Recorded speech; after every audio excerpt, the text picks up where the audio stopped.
दुईटी समांतर सरल रेखा को अन्य गोटे छेदक छेद कले समुदाय 8टी कोण उत्पन्न हुए। सेमानंकु जोड़ा जोड़ा करी दुई प्रकार नाम नामित करा जाए, यथा एकांतर कोण एवं द्वितीयटी है अनुरूप कोण। ताले एकांतर कोण कौन?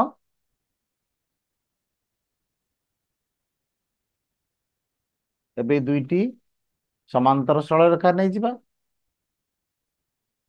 ताहाको एक छेदक छेद करू ये छेदक को बिंदु रे ए बी सरल रेखा को जी बिंदु रे एवं सी डी सरल रेखा को एच बिंदु रे छेद करू। ताहले जो 8टी कोण उत्पन्न हैला 1 2 3 4 5 6 7 8 ए 8टी कोण मध्यरु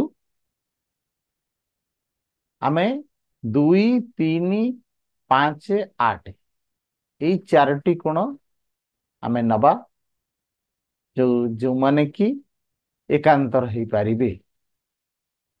ଏଇ ଭିତରେ ଥିବା 2 3 5 8 କୋଣ ଚାରୋଟି ଆମର ଏକାନ୍ତର ହୋଇପାରିବେ।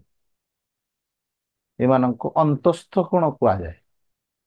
ଏହି ଅନ୍ତସ୍ଥ କୋଣ ମଧ୍ୟରୁ ହିଁ ଏକାନ୍ତର ହୋଇପାରିବେ 2 3 5 ଏବଂ 8।